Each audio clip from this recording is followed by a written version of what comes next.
Hi, welcome back to Central Line. I'm your host, Katie Berlin, and my guest today is Dr. Bonnie Bragdon. Bonnie, welcome to Central Line. Yes, thank you for having me today, Katie. We've met one time in person, had a great conversation at AVMA, and so I've really been looking forward to this recording. I have a feeling you and I could talk about pretty much anything. Yes, for hours. Yes. But today we're going to be, this is a theme. I mean, we attract talkers on this podcast, and I certainly am one, and it's great because we have so much interesting stuff going on in vet med right now. And the topic that we have today is one I'm really excited about. It is about empowering independent veterinary practices. Yes. And we'll get into all sorts of stuff about that. But first, would you mind giving us a little idea of who you are and what you do? Yeah. So, Dr. Bonnie Bragdon, I went through vet school longer than I care remember at The Ohio State University. My career path's been pretty diverse, and so I've been in many services within veterinary medicine. Right now, I'm really focused on practice ownership. I serve as the president, and I am a co-founder of the Independent Veterinary Practitioners Association. I got started there as I was touring and helping practices across the Southeast with their decisions about making product decisions and what products to bring into the practice. And I really got to learn what was going on in the industry from the ground up. So very excited to be here today to talk about independent practice ownership. Yeah. And before we get into that and more about the Independent Veterinary Practitioners Association, or the IVPA, as we'll call it today. Yes. I do want to ask you a little bit about that, but I wanted to ask you something personal first as an icebreaker. We talk about, on this podcast, we talk a lot about work. We talk a lot about vet med. And for a lot of us, I think our work and passions overlap a lot. Yes. And communities overlap a lot. But do you have a third space, where you don't have to be Bonnie the vet, where you can just sort of enjoy another activity or community that's outside the veterinary community? That was a great icebreaker because it took a lot of thinking because like you said, I think being a veterinarian, it's like a calling. And so it infiltrates your entire world, which I'm happy. I think I'm of that generation where, my work is actually my play. But you do need to have some stress relief. And so, that third space, I enjoy being in is actually my horseback riding. I always joke, if you compare horseback riding to golf, I kind of do miniature golf, the level of eventing I like to do. But it's so funny because it fully integrates my love of animals. And then I end up connecting with people who are small business people. Mm-hmm. And so I'm always talking vet med and small business, while I'm riding horses, which is absolutely fabulously fun. But hopefully they don't, treat you always like a vet there. I've had that experience where at the barn, I'm always treating the barn cats and stuff. And it can get a little bit, sometimes you just want to turn it off, Right. And you have to feel comfortable. And then for me, because I don't practice, it's kind of a very weird scenario. So you have to be comfortable with people saying things like, oh, you're not a veterinarian anymore. As you progress in your career and as you may move beyond clinical practice, you have to kind of remind people, I'm a veterinarian. I just serve animals in a different way and I help my peers and my colleagues. But my close barn friends know, when to ask me for advice and when not to, but they will ask me they'll ask me about their own lab reports and, and there's horse stuff. And I'd say, well, if you were a dog or if this horse were a dog, that's usually how that conversation starts. Yeah. And hopefully that draws the boundary that since you're not a dog, you should probably ask a human MD. You might want to. But I think that's what's so great about veterinarians, though, is because I think we have such broad education. We can really help people translate medical stuff into everyday, hey, what do I do about this? And I think physicians aren't so great at husbandry, whereas veterinarians are very, very good at husbandry, whether it's the human species or the canine or the feline or the equine species. So that's true. Yeah. I don't think physicians are trained a lot to talk about that in ways that are approachable to people.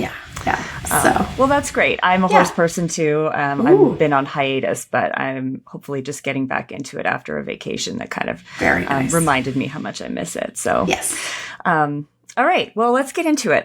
Yeah. Can you talk a little bit about the IVPA and what led you to want to help start that? Yeah. So really, I'll kind of start with our logo. Sounds kind of like a weird place to start, but and the I is a really important part of that logo. And it doesn't just have to do with the idea that we're independent practices and independent owners. It also has to do with the idea that those community practices are actually pillars of our communities. And so I got passionate about this idea when I was traveling all over the Southeast to support a sales force and technical services. And I would go to a clinic and we'd start to work on maybe a project of, how do we sell more flea and tick to our clients to make sure our patients are well cared for? We'd start a project and then I'd learn, no, that project's not going anymore because the practice has been sold to corporate. And, there were all kinds of reactions. There were folks who had, who were crying, and then there were folks who thought it was great. And then, so I got to kind of observe corporatization firsthand and how that affected teams and how the team members varied. Some teams were very successful and some weren't so successful in how they transitioned to our corporate practice. That got me very interested in this idea that especially in, rural areas or underserved areas, that veterinary practice serves as a pillar of the community where that veterinarian, offers huge potential when it comes to career development within the community. Now folks who live in that area may have a choice between working as a receptionist or a technician and having a career and a profession versus working for, Walmart or a convenience store. Nothing wrong with working for those types of businesses, but folks who really want to stay connected to their community, maybe want to have more of a profession and a career. Those practices really offer more than just clinical services.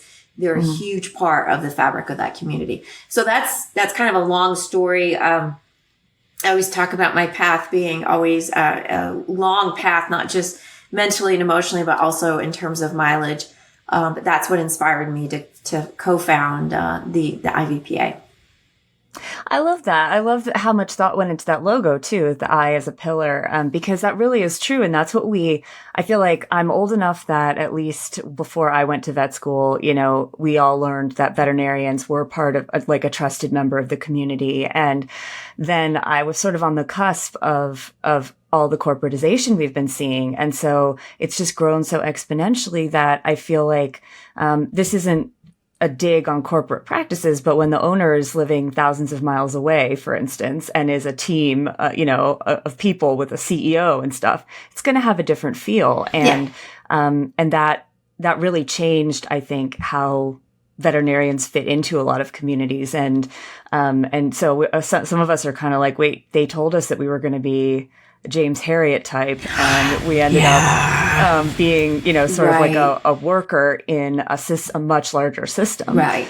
But, like you said, some practices have been really successful after they've gone corporate and others haven't. And I, as the co-founder of the IVPA, I wanted to know, clearly you think there's a really big place for independently owned practices, but what about corporate practices? Is there room for both in our ecosystem? Yeah, absolutely. I mean, I think that having both, I don't think I created this term. I think I stole it from somebody, but the idea that, we're all part of an ecosystem and large practices do certain things well and small independently owned practices do things well too. A corporate practice is never going to have, like we talked about previously, is never going to have a practice devoted to bucking bulls in Texas, right? Yes. So that space is always going to be owned by an independent veterinary owned practice. But my daughter actually has a Banfield wellness plan, and she loves her wellness plan because she's young, she's mobile, and she's lived all across the country, and she feels like that plan allows her to take her care with her no matter where she goes. I think that so some clients will really embrace the idea of a corporate practice and how they receive care. And then some veterinarians will really want to be a part of that corporate practice. So there's pros and cons to both. I think really I'm very passionate about, and I think our board is passionate about, is this idea that everybody should have choice. So a customer should have a choice and how they receive care, and a veterinarian and the healthcare team. I think too many times we leave out technicians and assistants out of this conversation, but the entire professional team should have a choice in where they work. And so it needs to be, for it to be healthy for both caregivers and professionals as well as clients, it needs to be a balanced ecosystem. So it's not all just corporate, not all just James Herriot. Because if we stop and think about what James Herriot provided, James Herriot couldn't take care of all of the growth that we've had, right? So James Herriot could no longer serve, a community like Atlanta, where we have millions of pets that just can't be cared for by one individual, or even a multitude of independent practices. So there's value to both. And what I'm really passionate about, and Katie, what I hope we really think about as a profession is we have an opportunity right now. We're at a crossroads where we have an opportunity to really be mindful and creative, and thoughtful about how our profession progresses and what direction it goes in. And if we can keep that conversation going and the ecosystem balanced, I think that's what's going to work best for everybody. Yeah, that's a really great point. And I hope we can do that as a community.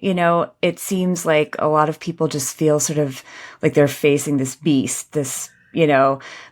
Yes, I feel that way too sometimes. Yeah. I mean, and it's really hard because everybody's going to want to do what's right for them. Absolutely. What's best for them. And so corporates, consolidators are going to want to buy up successful practices. And the owners of those successful practices often feel like they don't have a choice because as a person, I can't get a loan that competes with what a Mars can offer, for instance, for a successful practice. And it's their retirement. It's their livelihood, the thing they've spent their whole life building. And so how can we get through that? How can we sort of change that rhythm? Yeah. And so the first thing I want to say is I perceive at times when I talk to veterinarians who've sold to corporate that they feel like maybe I'm being critical or I'm saying, no, you shouldn't have sold to corporate. And I would hope anybody who sold a practice to corporate feels very good about themselves, right? Because they have built a practice that is very successful. And now a larger organization wants to take that on and continue what they've built and they've developed. Maybe not in the same path, maybe not the same legacy, but they've been successful and they've contributed to the profession and they've taken care of their family and themselves.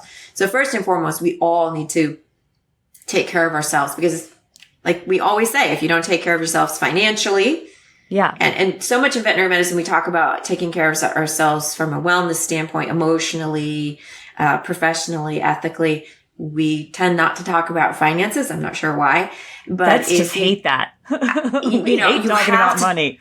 you have to take care of yourself financially and take care of your family financially and plan for your financial growth, or you can't take care of all those other parts and pieces. So first and foremost, I would like anybody and everybody who sold to corporate, if you somehow for some reason feel some sort of guilt, please don't. I mean, you've done a wonderful job taking care of yourself. And you've contributed to the profession and we're glad to have you. And we hope you don't feel any kind of lingering guilt because that's certainly not where I'm coming from.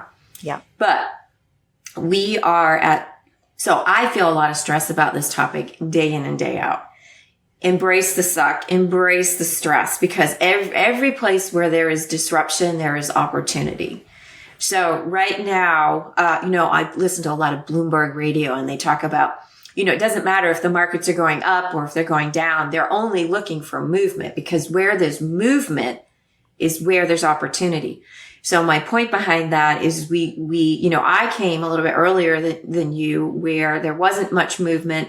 And I think we complained about that because there was this pathway to ownership where you became an associate, you bought into that practice, you bought it, and that was kind of your path. And there really weren't many banks that were offering lending. And I was kind of caught up in that. Like I had a really hard time. I wasn't able to get traditional lending because of the way that lenders didn't view veterinarians and the way we bought into practices as a successful way for growth and development. On the other hand, right now, it would be very easy to think, the only path is to go to work for a corporate. Well, what I would like everybody to think about is think about how many new veterinary schools are now opening. Think about the demand that we cannot keep up with the demand right now. Now, yes, that demand is changing in that, we can't always, there's some issues around costs that are driving some inadequate or unbalanced access to care. But there's huge opportunity there, right? So, if you're a veterinarian who's just entering practice now, or if you're early career or mid-career, or maybe you're a baby veterinarian who hasn't even been born, like, we have huge opportunity. And so as you start your practice, whatever that may mean, you have a choice. You can start your practice in such a way that you're going to grow it and sell it to corporate, because corporates are going to continue to need growth and development. You can create a practice that just suits your life, right? You create your practice that's going to take care of you for your life. And maybe all it is that you've owned your little niche, like bucking bulls and deer reproduction. And there is no intent on selling that practice. It's just takes care of you for your lifetime. Or maybe you're somewhere in between where you create a practice that you are going to sell and kind of bequeath and have a new veterinarian come in and carry on for you. So a little bit all over the place in that, but the idea is that we are at a perfect spot for us to have these conversations, and you can create your destiny as a veterinarian and create whatever kind of legacy and practice that takes care of you over your lifetime. I always love it when people who are asked a difficult question, because that's a hard question. Like, how are we going to get past the fact that vets feel like their only exit plan, if they own a practice, is to sell to corporate, because they're going to get the most money for the practice, most likely, if they do that. But I love how you phrase it as an opportunity, because sometimes the most money isn't necessarily the win. Although, of course, it's hard to look past that. But what about, do you think we sell ourselves short when it comes to the ability to get loans to buy existing practices? Yeah.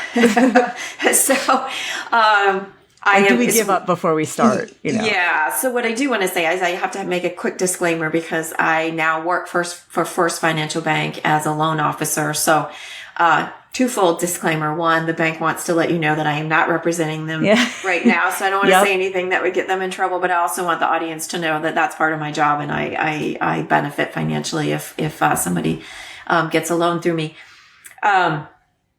But one thing that I would want to say is that, yes, veterinarians have huge amounts of opportunity in getting lending.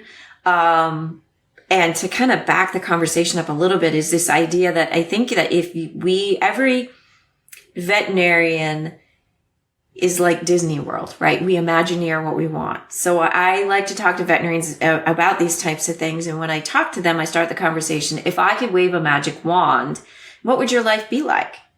And if you wave that magic wand and you Imagineer what your life would be like, your professional and personal life, and you have that understanding, okay, this is what perfect is. And then once you know what perfect is, you then think about the finances of how am I going to realize perfection? And then after that, then once you put the financial piece behind it, then you can kind of think about what path you're going to take. So if my life, my perfect life is to have very well-defined hours of operation where I don't want to manage a team. I don't want to manage the financials. I just want to clock in, clock out. Okay, well then let's think about what corporate practice meets your needs. But if I want to be able to translate my medical values and profession into exactly the practice I want, because I want to either I want to take care of bucking bulls, or I want to take care of reproductive needs of deer and trophy bucks, or I want to have maybe a very family-focused practice where I focus very specifically on families and what they need and maybe underserved populations. Okay, well, then I can create that. I then back it up to look at what the KPIs and the financials are, and I consider how much money I need to make and how I can be sustainable in that lifestyle. And then once you put the financials behind that, then you can think about what lending you need. And I promise you can pretty much get the lending that you need. I personally have had some barriers to lending, and I unfortunately didn't do my research to understand how I could make that work and find the loan that made sense to me. And so you just need to keep talking and networking to make sure you can find the lending that suits you. But it starts off with a vision of, and it's kind of overwhelming, and it doesn't need to be, but it starts off with a vision of who I am, what I stand for ethically, medically, professionally. And then the second step is to understand what financials I need in order to make that happen. And then the third piece is starting to talk to lenders and real estate people and construction people to find out how I'm all going to make that work. So it sounds exciting to be able to say, okay, if I can dream it, I can create it. Yes. Which is that's really empowering. And you're talking a lot about people starting their own practice, using their own vision to create something. What about if people find a practice they want to buy? Do you usually recommend that people start up rather than buy an existing practice? Yes. So again, there's value. I'm one of those people. So I have to back up and say at one point, my daughter said to me, Mom, what's your favorite color? And I said, there's so many beautiful colors. How can you choose one? So it depends. And so it's not that it depends because I'm not willing to give an answer, but it depends because there are pros and cons of each. And so everybody should feel excited that we have so many options and choices. Can be very, very overwhelming. Like I have a hard time ordering things at Starbucks. But you just I always get the same thing. That takes care of that. Right. But you make your list of pros and cons for each. You talk to a lot of people to understand what their opinions are, and then you're able to move forward. So, the pros of starting your own practice are you get to create it from the ground up. You might be able to do a little bit more in terms of bootstrapping. The difficulties and the cons behind that are that you don't always know how your revenue and your income is going to go. And there are lots of bumps and bruises along the way. And you have to be very resilient to make sure you're driving that vision forward and you're ready for any setbacks in revenue. And you feel prepared for that. But you have more control over what you're creating and the path that you're taking. And you can start off maybe sometimes incrementally sometimes with lower debt as you create that vision of what you want. It's kind of similar, on the other hand, to acquiring a practice. The pros are that you have history of what that practice is capable of producing for revenue. You have a built-in clientele. So you know how that practice is going to perform. And sometimes lending might be a little more clear and a little easier because you can go back and historically say, well, I know that if I can, as long as keep up with the previous owner, that I can create this amount of revenue. And so you have a better understanding of what your compensation is going to be.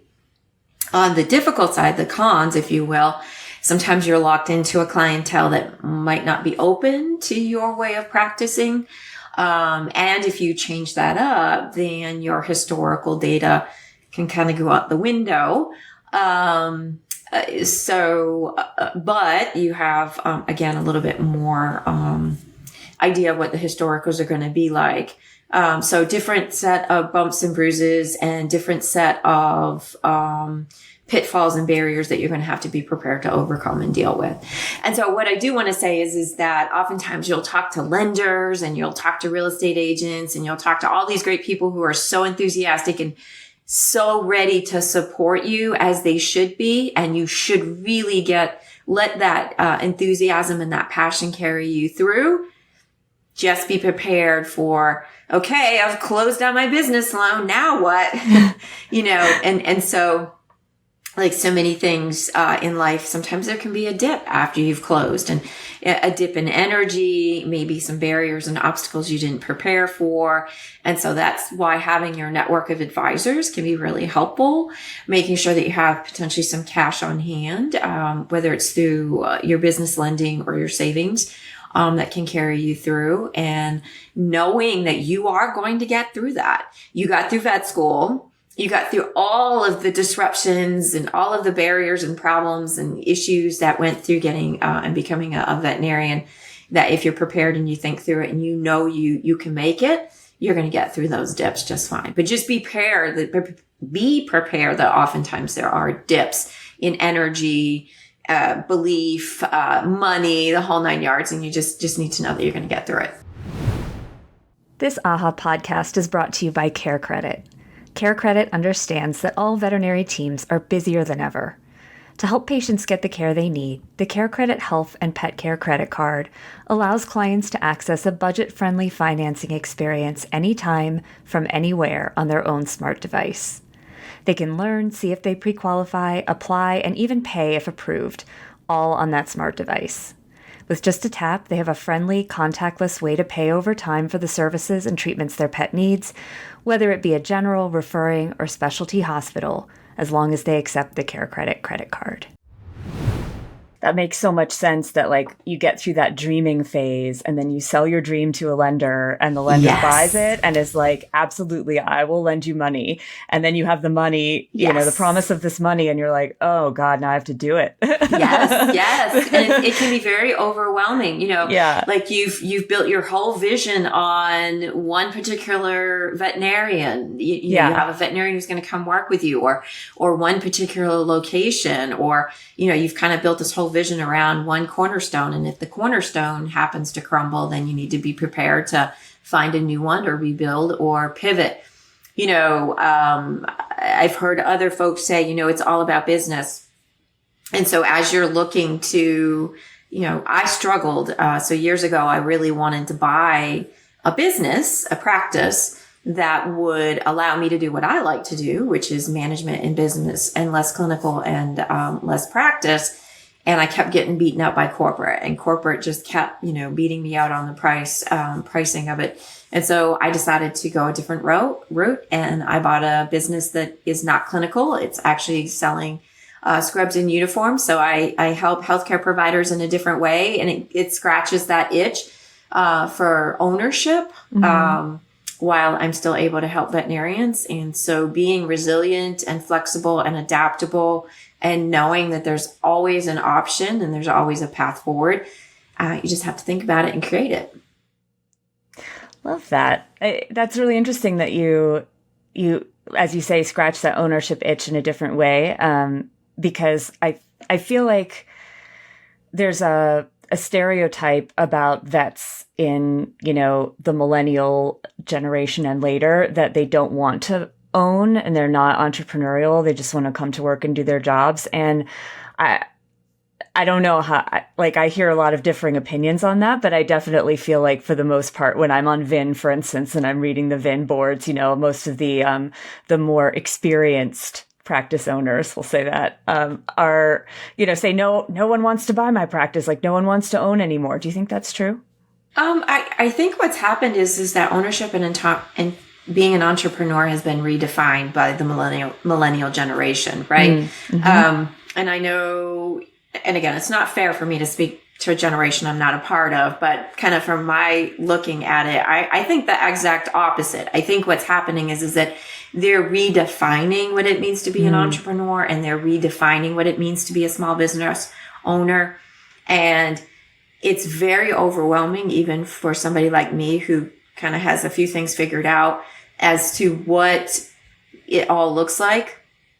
And so right now, you know, it could be very overwhelming for somebody to come in and want to assume somebody else's vision of what it means to be a practice owner.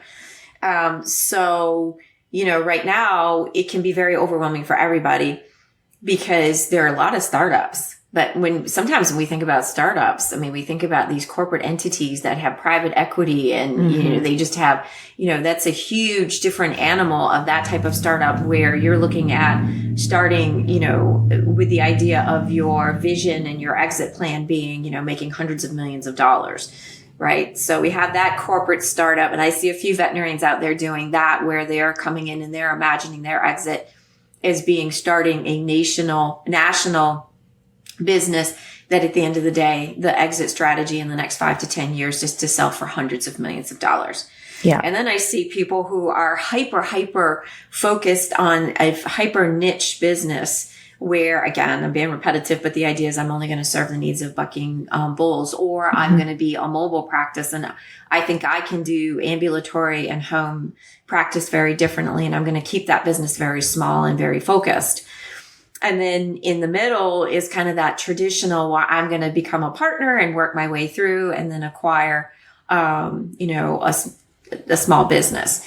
And that's where I hope that new veterinarians, early veterinarians, mid-career, wherever you are in your career, that you're out there being creative, you're getting yourself educated, and you're listening to the conversation. So again, you can define what it is that you think ownership is.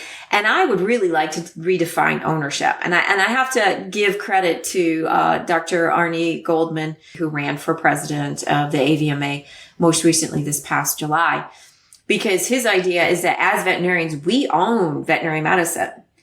We as licensed practitioners, we own the relationship with that client and with that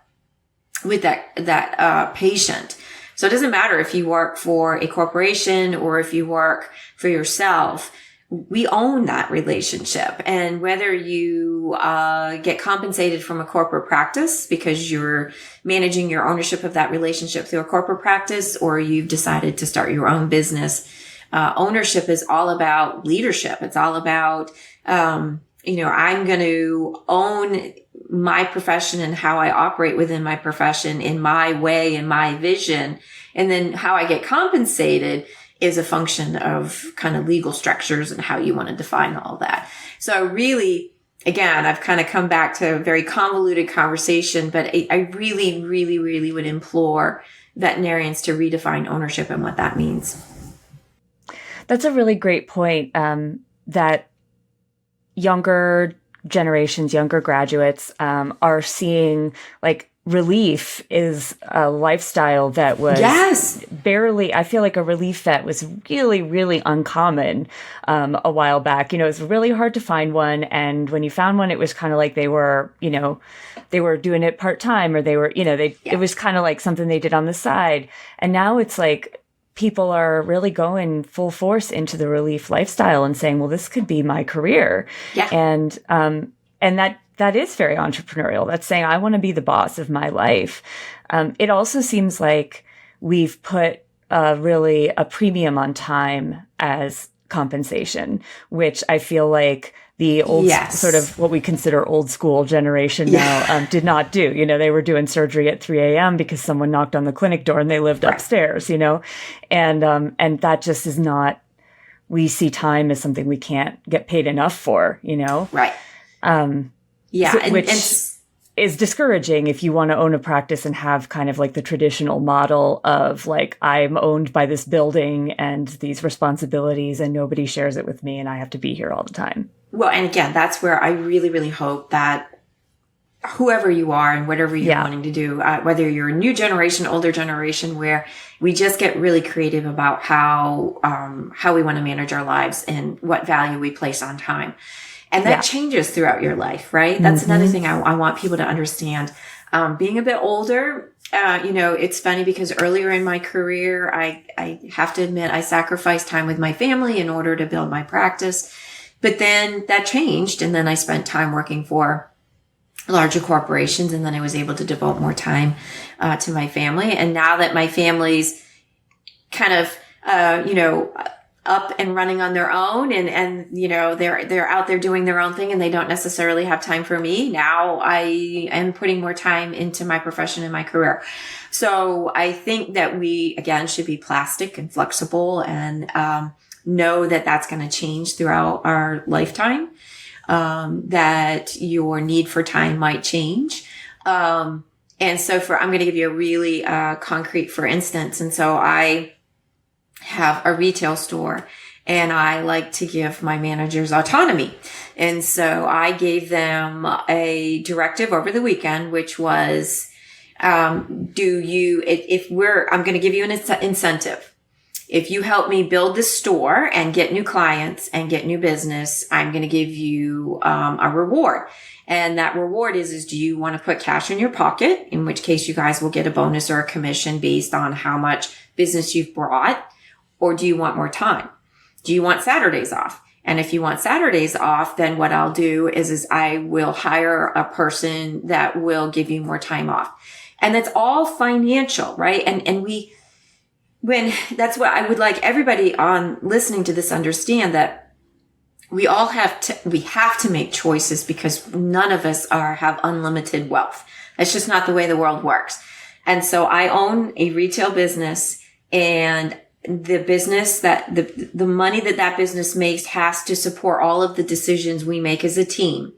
And because the business is not producing the amount of revenue it should, if the team pulls together, increases the revenue that business makes, then I've given them a choice. Do you want money in your pocket or do you want time off? And that's not me putting the screws to anybody. It's the business only has so much resources it can dedicate to giving you compensation.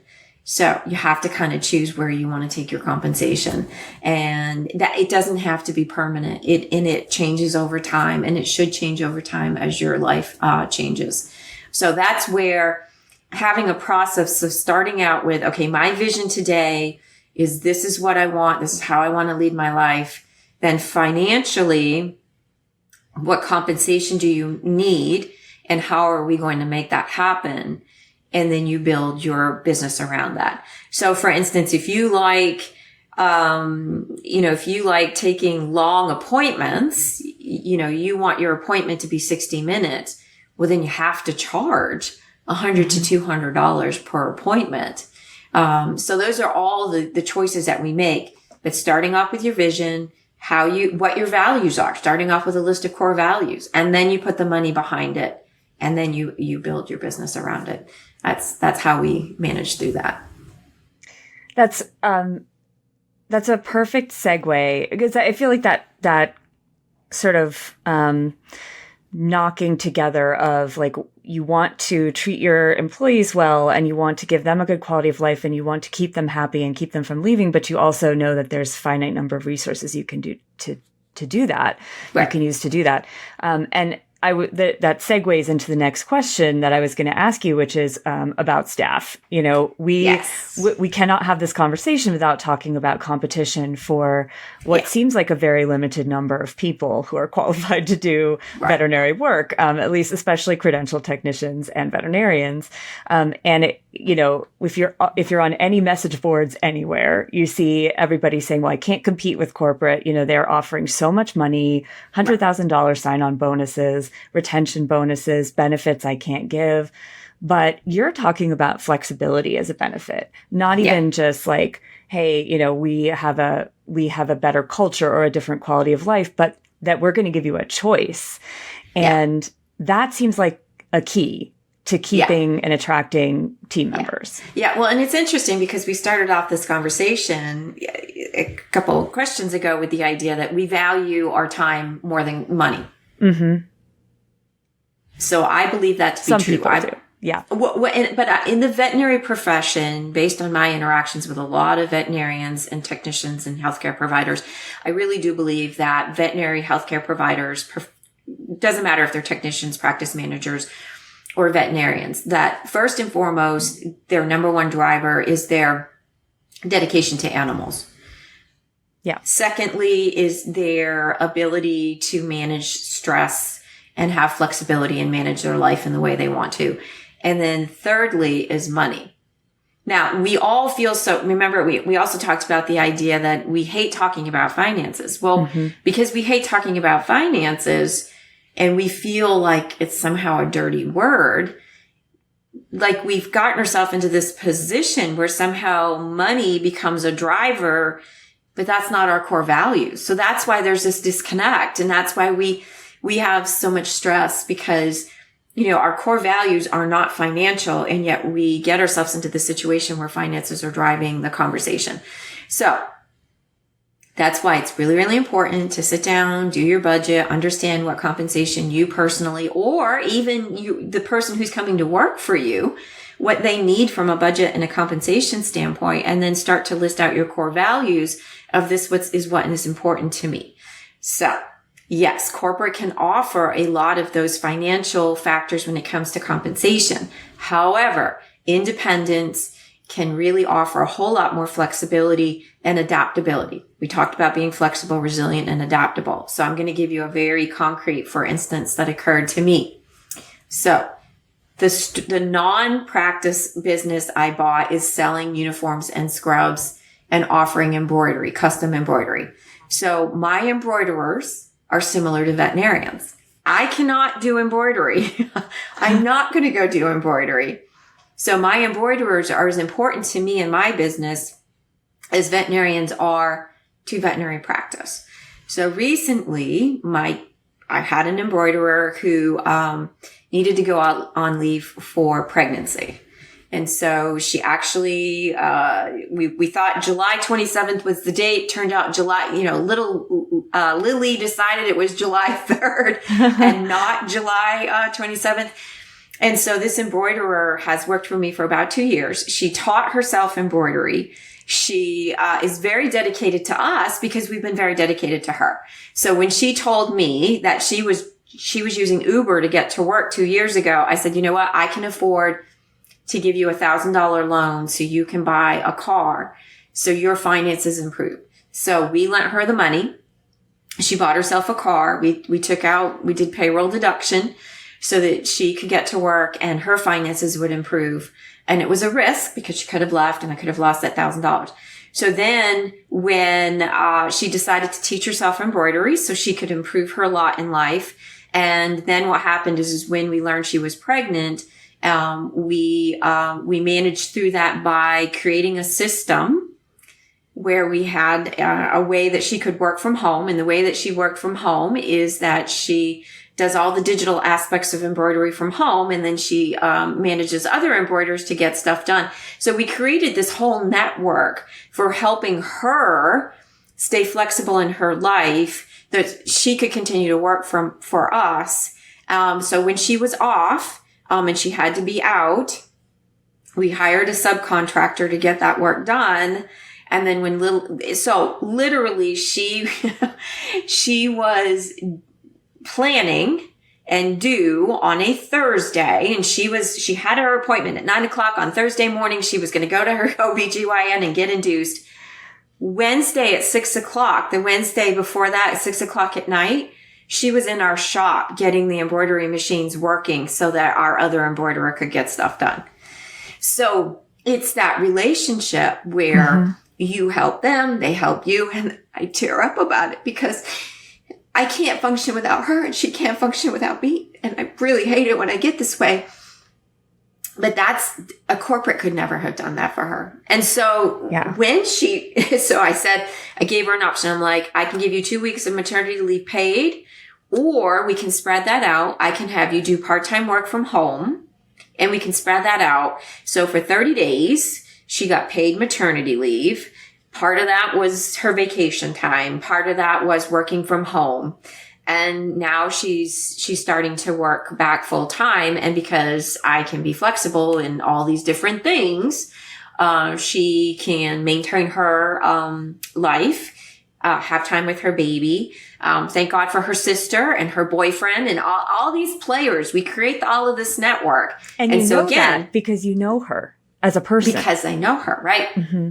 So that's and it's crazy to have to sort through these things. But if she had worked for a corporate retailer, she would have had to terminate her employment. She wouldn't have had a great deal of difficulty coming back. We would have had a great deal of difficulty replacing her. But then that comes back to that whole thing of compensation versus time.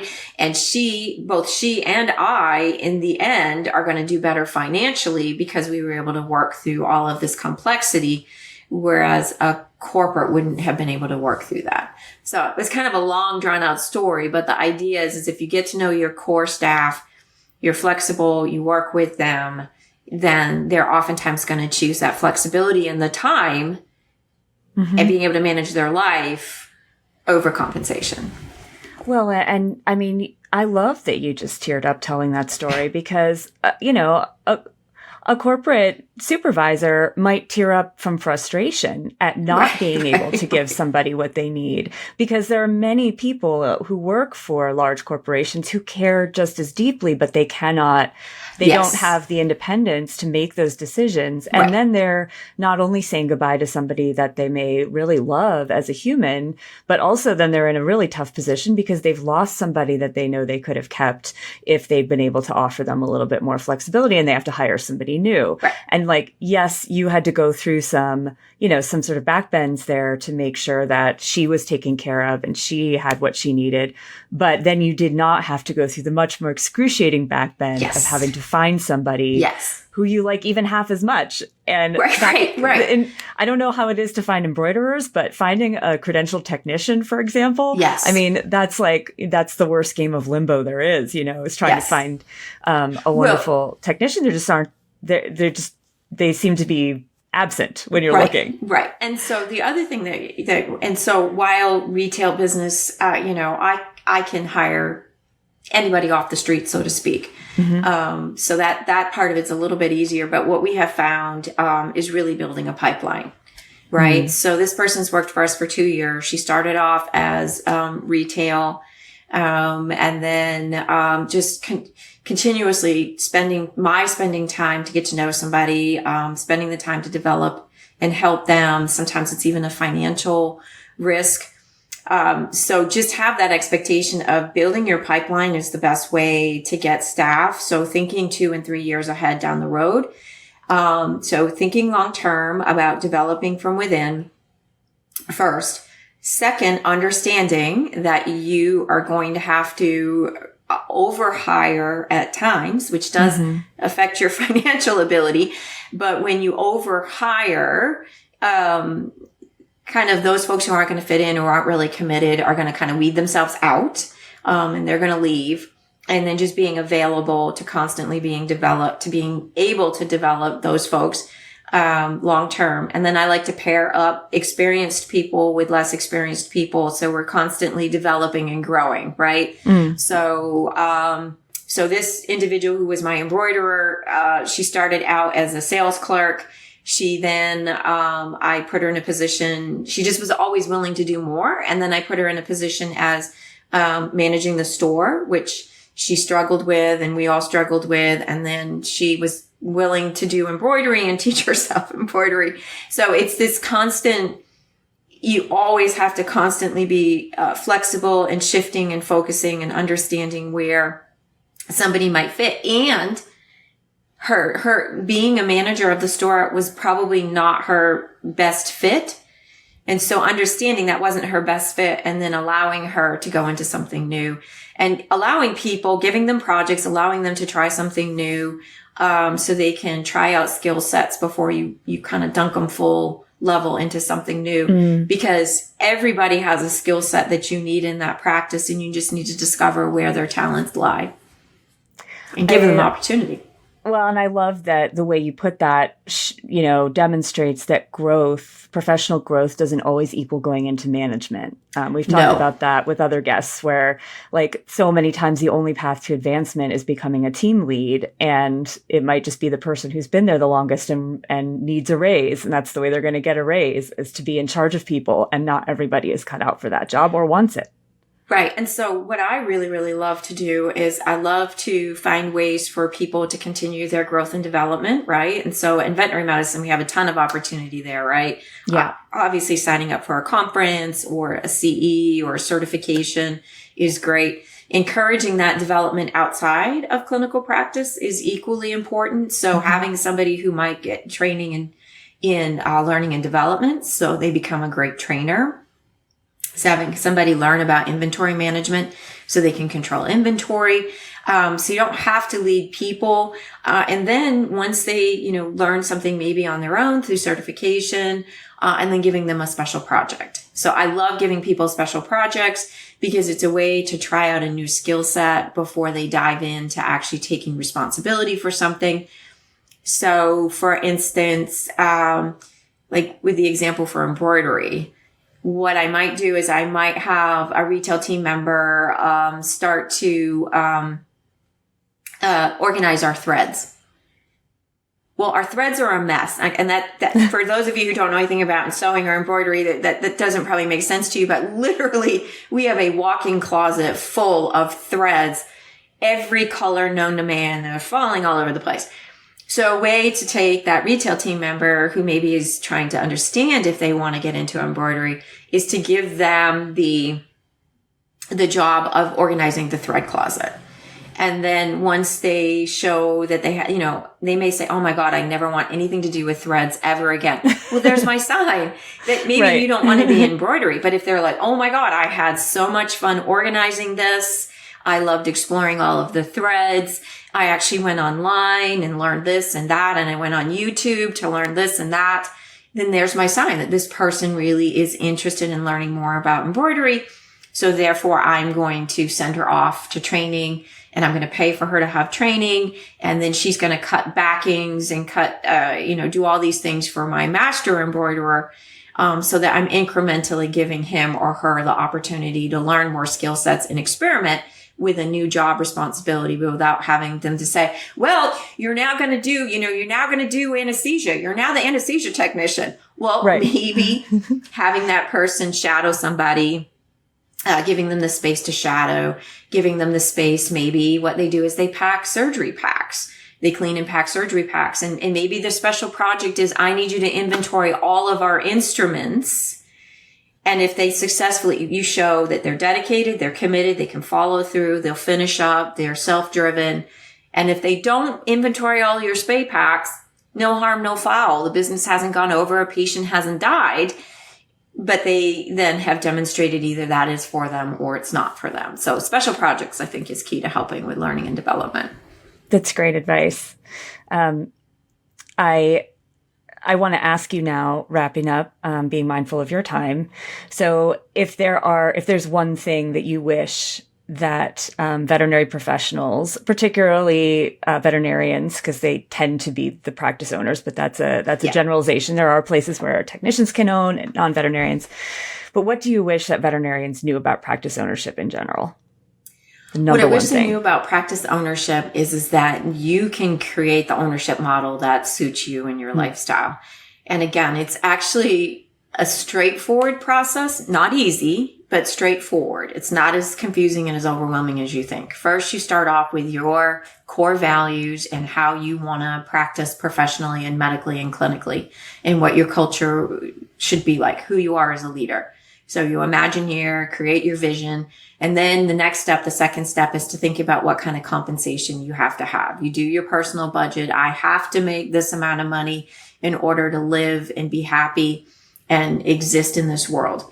And then you can apply the finances, and help you, create your business model so that you can own and you can have your life.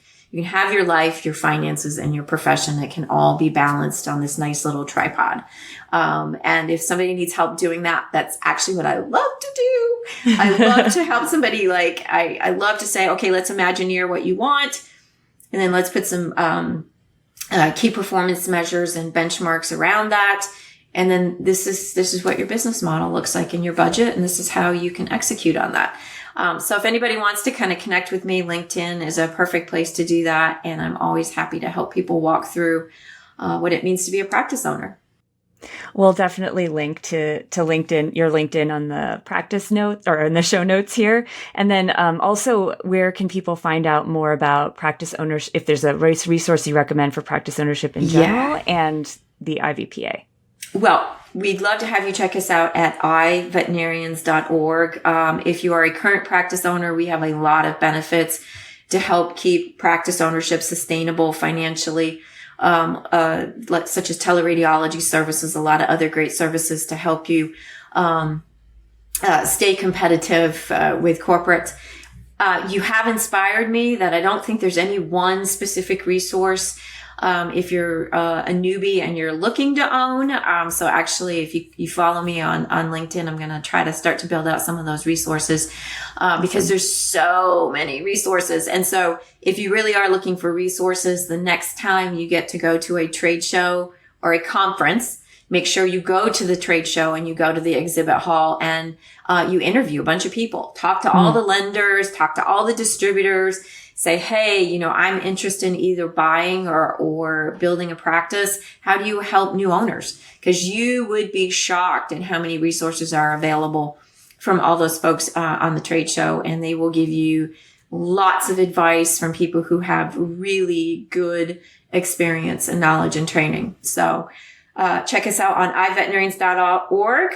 Follow me on LinkedIn, and then challenge yourself the next time you're at a conference. Make sure you hit up the trade show and talk to everybody. Not always veterinarians' favorite things to do, but at least if we have a mission, right? And it's like, yes, okay, I'm starting to get a seed in my brain, and I have a mission now to go collect information. That's something that we're very good at. So, the funny thing is that one last piece of information that I would love every veterinarian to understand is that for the last 10 plus years, maybe 5 years, because I don't want anybody to know how old I really am. But for a very long time, and a very big part of my career, I've been on the other side. So I've been the one standing in the booth. And I promise you, for the most part, most salespeople, most people in a booth do not want to strong arm you into making a decision you don't want to make.